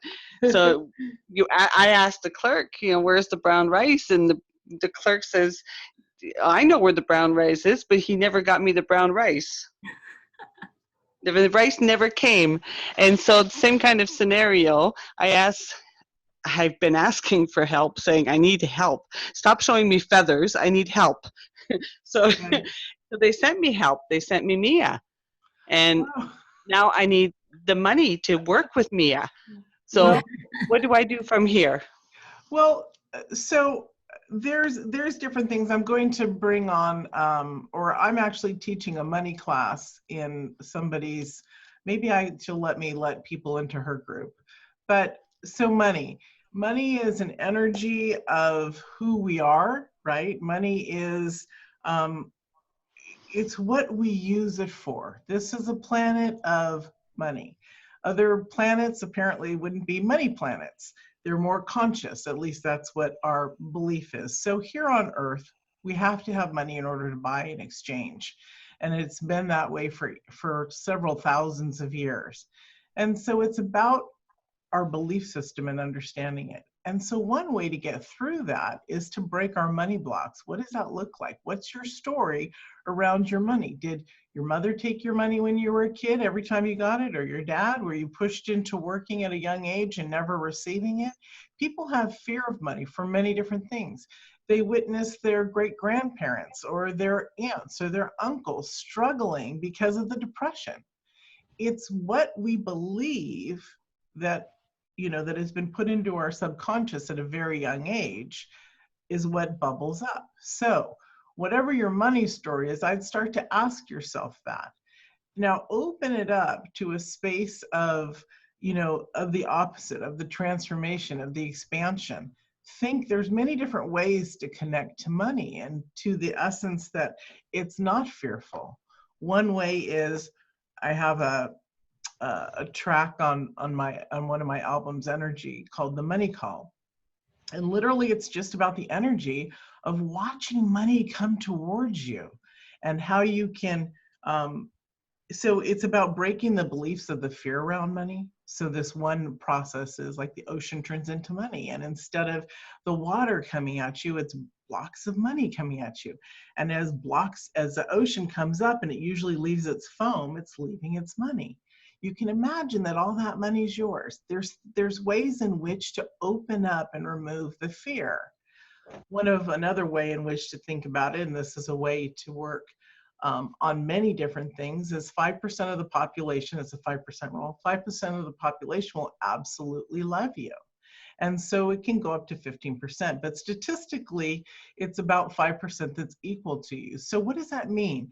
Off of 7 billion, that's 350 million people, opportunities, dollars, people that'll love you. There's so much abundance and we're trapped in scarcity, lack, and fear. It's quite frightening. So one of the things that I've been working with my clients on right now, and I see some of them on the line here, and if they want to, they might not be quite into the whole process of it, but it's about studying the Abundance book by John Randolph Price. It's a 40-day practice. I brought this into a mastermind several years back with spiritual leaders that I was in, and it was amazing to see when they would do this practice, how their work expanded even further. I see Michelle saying, I did that practice long ago.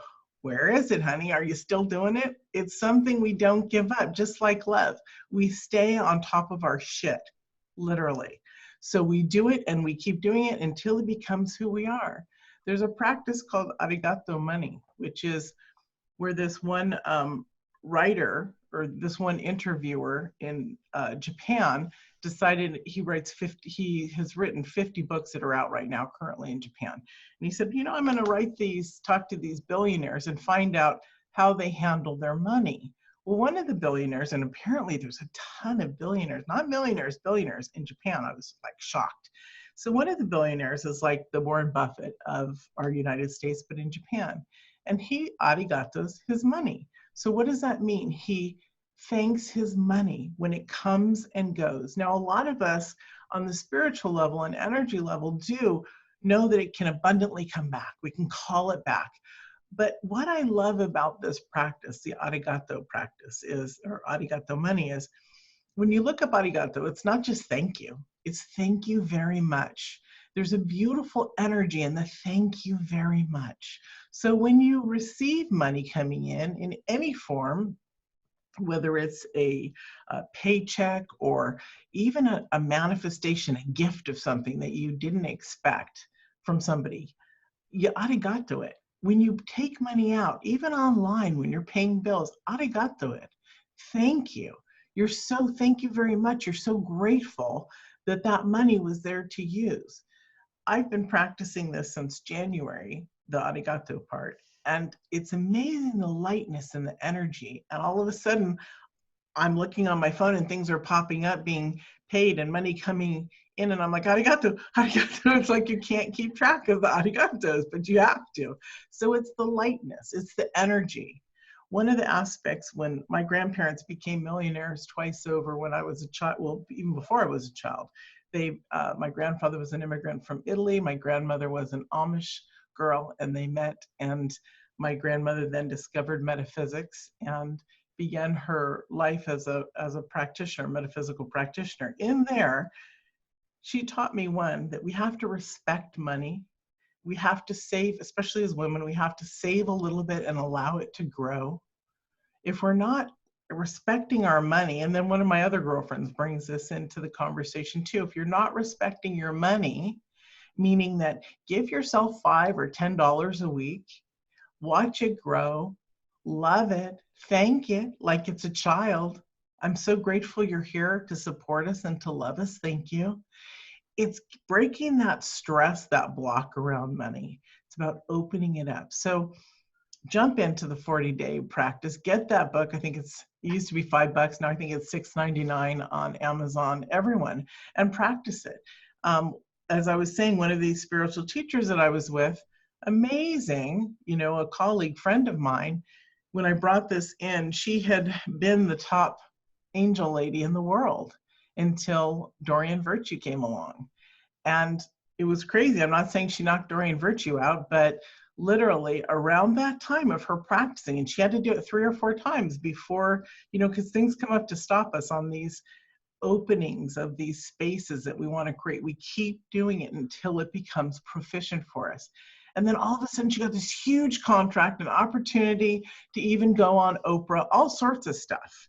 So we don't know what we don't know until we know it. So allow that curiosity, allow that openness, allow that surrender into the experience of your money. And as far as working with me, that's really sweet of you to say, and I love that you're excited about it. But remember, it's about everything in life, right? It's not about working with Mia. It's not about working with Amy or Denise. It's about that flow, that consistency. Things are choices in our life. What do we want the most in our life? And we choose from there, right? Whether it's a vacation with your family, beautiful, that's a choice. Whether it's to enrich your own stuff, that's a choice. They're all choices. So honor your choices. Love your choices. Be grateful for the opportunity that you have a choice to make. There are many people that are struggling, that are in their cars without an income. So be grateful for everything. Everything is a healing. And if I can go off on this for a minute, I used to have buck teeth that were straight out. I've never had braces. I couldn't eat a sandwich. The bottom part would come off. I'd have to peel off the top part and put it in my mouth. My grandmother said, she sat me down and she said, gratitude is healing. Be grateful for your toothbrush. Be grateful for the toothpaste. Be grateful when you brush your teeth. Be grateful for the ability to brush your teeth and everything around that. Within 2 years, girls, when I went to junior high, were saying, when did you get your braces off? Your teeth are so beautiful. And I ran into the bathroom going, what? And I looked and I'm like, what happened to my teeth? They're really beautiful. And so everything is a healing in life. Break the energy blocks around the fear. Fear is what keeps us trapped. I hope that helps. That's amazing, Mia. Oh my gosh. I love hearing stories like that. And as you were speaking, I was thinking, one of my favorite things to teach, which I won't teach it in the vulgar way right now, but you can get the gist. To really see what your relationship with money is right now is, I want you to think of money as if you're like your partner, right?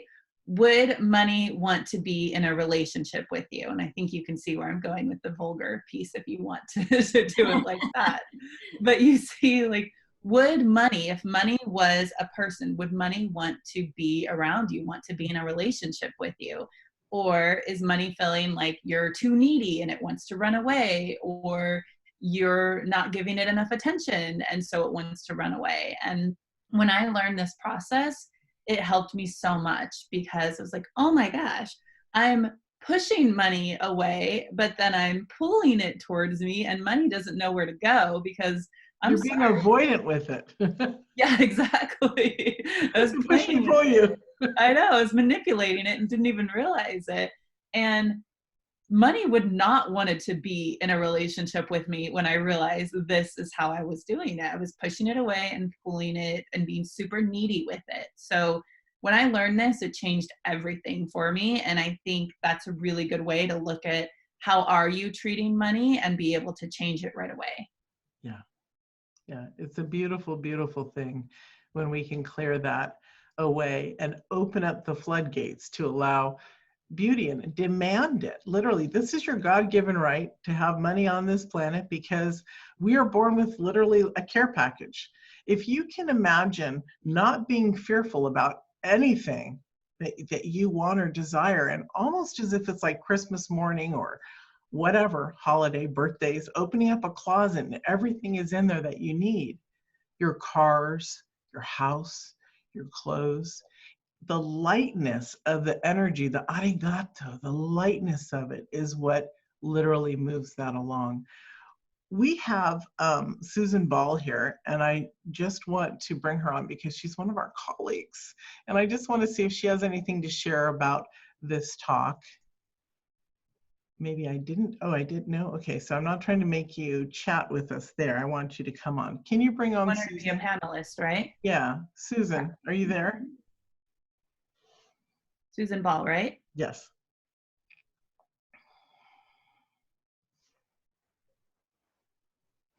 And in our talks, we promised our colleagues could speak. Oh, that was weird. What was weird? My whole computer screen flashed and went ugly.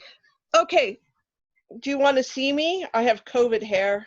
You don't have to come on if you don't want to, sweetheart. But this is a lot of stuff. You're also. Oh, I can't come on with a video because the host has stopped it. We're blessed. We're so blessed. So I wasn't trying to stop you from coming on. I actually was trying to give you a place and remove the Caroline's space here, and I guess I moved you off. I'm so sorry. Oh, I'm still on me. I can see my name. I just can't start a video. It won't allow me to start the video. Okay, well, maybe your COVID hair doesn't want to come on. I think so. Don't blame it. And Susan, you teach love. So let's talk about a little bit about areas in which that you think that your knowledge can support the listeners. And also, if you guys have questions, please start to write in the chat or let us know, because we have just a little bit more time here. And we want to make sure that everybody gets their questions answered. I think for me, one of the things listening to everyone talk, and it was a lovely talk, by the way, very, very nice. I had a tea, it was very relaxing, is forgiveness is not something you have to set out to do. It's something you have to be willing to do. That's it, that's all. You don't have to sit there and say, oh, I have to forgive him or I have to forgive somebody. You just have to simply sit down one day and say, okay, I'm willing to look at that. I'm willing to put that out there. I'm willing to think about that. And before you know it, as you go through the healing, one day it will become evident that you have forgiven him or forgiven the perpetrator. It won't be, I don't know how to explain that any better than that, because I remember Beautiful. My ex tried to kill me, and I remember waking up and people were saying to me all the time, you got to forgive him.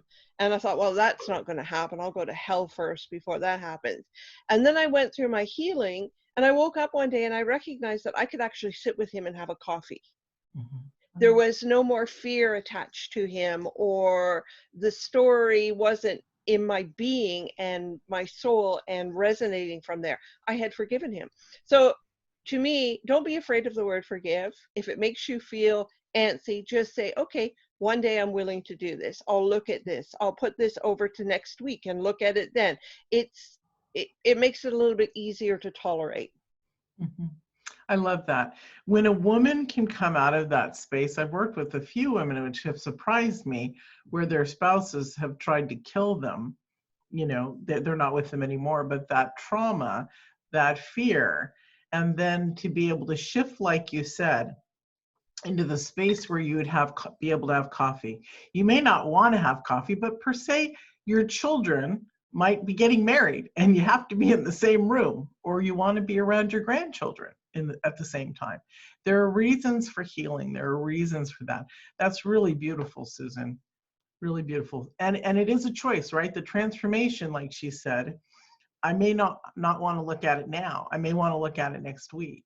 So in Deep Pockets, which is a chapter in the Mirror Mirror book, we go through space or life, and we can use it on the situation like Susan said, but we go through space, and then all of a sudden we have this syndrome of our growth where I've fallen and I can't get up. And so how do you get out of that space? You make a choice. Do I want to transition? And I'm not talking about off the planet, I'm talking about out of that space. Do I want to transition today out of it? Can I wake up tomorrow and feel lighter and transitioned? Would it be next week? The point about this and choice is we meet people who have lived in this space their entire life. You know, they get into their middle years and they haven't healed anything. And they're like, when is life going to get better? So it's a choice. You transition, you get to choose. Whenever I am stuck in a space, and I get stuck too, you know, things come up and it's like, oh, I just can't get out of this energy. It's frustrating. I give myself the opportunity to recharge overnight and to wake up beautiful and abundant. These choices and these mental awarenesses are what allows us to do what we need to do. In Restful Intentions, I teach in there that you can program yourself to sleep, even if you have insomnia and all that, and wake up a minute before the alarm goes off with a joyous, happiest day progressing. What would you rather do? Be ruminating about all the stuff in the monkey mind all night? Or would you like to be, these are choices, or would you like to sleep? Allow your glorious body to rest. Have a beautiful day. Not argue with the people in traffic on the way to work. What is your choice? We can be spiritual and loving and great, but still choose to be idiots when we get behind the car, you know, behind the wheel. So what's your choice? These are transformational experiences. We can bring in the spiritual sense or the non-spiritual sense, right? These are choices. They work on both sides of the gamut here. I'm glad you brought that up. I think for me, one of the things that I'd like to point out is that none of us are perfect, and I'm going to say that about you three too, that we have our bad moments. Lord, please don't think that we think we're perfect. No, but there's a lot of people who will look at me, and probably the same for you, and think, oh, I want to be like them. They're so perfect. They've got this all under control. That's not true. I still have bad moments. I still have moments where I sit back and go, you know what, that sucked. Mm-hmm. That really sucked. Mm-hmm. Somebody tried to kill me. That sucked. But it's that I have tools and resources to move out of that and make the choice to get out of it really quickly. But it doesn't mean I don't go there. Well, let me pose this to you. Granted, that probably wasn't that long ago. So when I was a child and my mother tried to kill me, I've forgiven her. I don't think about it. Do you believe that you can also allow it to leave your experience altogether? Or do you feel that you need to still hold on to it? I think it has left my experience, but it still comes up as triggers, Mia. There are times when I am triggered in a very bizarre way. And sometimes I don't even know what the trigger is to be able to sit back and say, okay, that was the trigger. I've got to work through that. I have released it all, but it's still there. Right. Okay. Good point. Very, very good point. Yay. I love this. This is beautiful. And somebody is asking a question. Triggers are hard. Triggers are extremely hard. And people can get triggered off of other people. That's why working through your stories, working through your stuff will eliminate these triggers. What do you want to choose?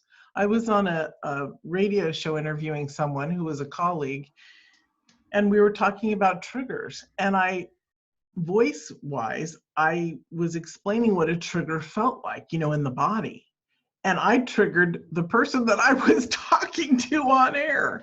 And let me tell you, that was a mess, you know, to trigger a professional on air. You know, we were on a radio show going out over the airwaves, and she's freaking out.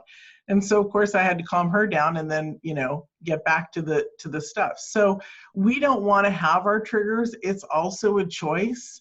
Now, there are things that trigger me. Of course there's things that trigger me, but I look at them and I say, how can I move through this so that it doesn't happen again? What are my choices? Right. What are my choices in here? We have choices, and it's crazy. We've got this going today. I started a church service on Sundays on Facebook Live on my page, and both times there was eruption in my house 30 minutes before I was to go on air. Both times I had to calm myself and say, now this is, you can call it the devil, you can call it error, erroneous beliefs, negative energy, whatever it is. I don't want it. I don't want it in my experience. It doesn't happen unless I have something big to do. So I get triggered by things disrupting my space before I go on to talk to people or to share. So we do have our own triggers. We have our own experiences, but it's about looking at them and identifying them and what do I want in my life and how can I move through it? Denise, do you have something to say? Because I see you rocking back and forth, or you just... Oh, I was just, well, I could talk about back and forth. triggers aren't my thing. I was just rocking back and forth, but triggers aren't my, I love talking about triggers because, again, they're showing up for us and not happening to us. Mm-hmm. And so when they do show up, it is something that we need to work through so that we can get past that. And I do a trigger exercise with people that helps them connect the dots to like why this is showing. So Mia, for your example, when you were in a conversation with a colleague and you accidentally triggered that person, so immediately we think it's in that moment and that person that triggered us, but in reality what it is it's something from the past. It's the way that we feel in this moment, the way we feel and the way somebody made us feel in the past that had not been healed, and that's why it's showing up again. So I was just rocking because it's soothing. Alexandra also asked an additional, she said triggers are hard, and then she says they're an opportunity to take our power back or out of control. It's an opportunity to take our power back. Yeah. We never want to be control freak, but we want to be balanced, don't we, ladies? We want to be balanced in who we are. That's an expression of love. Sorry, I actually love my triggers now because they open me up to a recognition of something about me that I need to work through, or something that has happened, or something. And sometimes I even get really excited and go, ooh, what is this telling me? What's going on here? What is this all about? And it's that recognition that I love. And that's healing. That's the healing journey. I love you said that, because ladies, when you get to a space where you, just like what Susan said, it's a recognition, it's a point of where you've been and where you're going, and to surrender into that feeling. Part of self-love is that feeling within our body. Wow, I've come a long way. This feels so beautiful. I love this feeling. Be in touch with your body wisdom, with your feelings. When Susan said that, it just was so aware. It made me aware again of that moment is the honey. That moment is the gold. That's the moment where we're like, I know I'm on this journey and I've done amazing and it feels so yummy. So look at remember, it's posing how you look at things in the transformation. You want chocolate, you want strawberry ice cream. It's how do you want to look at it? Expansion and growth. Love is tenderness and gentleness. Examine your stuff. Try not to get triggered or stuck, and then reach out for help if you do. But it's about moving forward and the appreciation, the self-acceptance. I love that you brought that up, Susan, because that's exactly the sweet spot right there. And when you look at that sweet spot in your own life, and you can feel it in your body too, because most people are numb from society until they're not. And when you can feel it in your body's talking to you. It has so much wisdom, and it's telling you you're loved, or it's telling you, look out, there's a car coming. It's talking to you. So use it as a piece of your guidance. Get connected to it. Beautiful. I think the other thing that, if I could just say this, that Susan was expressing was gratitude for it showing up, which is huge, because when you can when you can feel grateful or thankful for a trigger, like we all know what triggers are. They're not pleasant.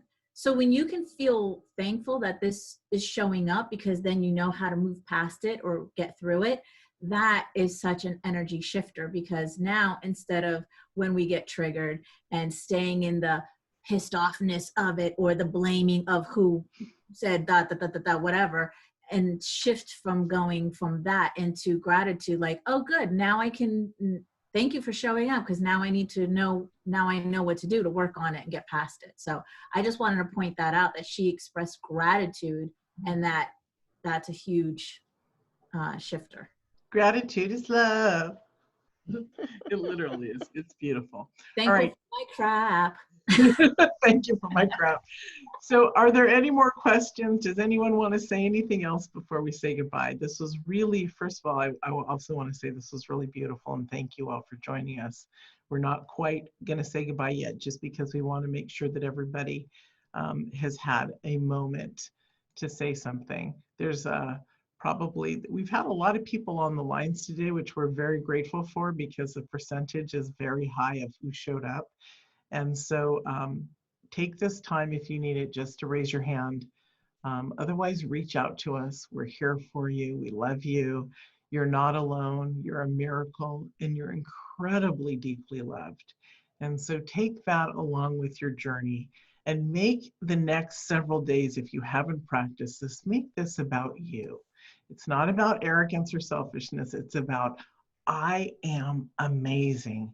Practice with the I am amazing, and think about what that is reflecting. When you're cooking your food, when you're making your coffee, I'm doing this because I'm amazing. When we actually bring love into the preparation of our food, guess what? Like the Emoto theory on water, the I love you to the water and how beautiful it is. We're bringing that into our body. That's another form of self-love, another form of gratitude for who we are. So make this about you in the most loving, gentle, amazing way that you are. We see you amazing. We'd like you to see yourself that way too. Anything else, ladies, before we say goodbye? My ladies? No, you guys are done? Okay. Just grateful for this opportunity and connecting, and I hope whoever showed up or was listening on the replay got what they were seeking. Yeah. And we delivered with love, and I hope they received it. Yes, beautiful. Ditto. And you can always contact us too if you need to go deeper in these conversations. Yeah. And big love to you, and we're so grateful you're here. Have a beautiful weekend. Bye. Bye.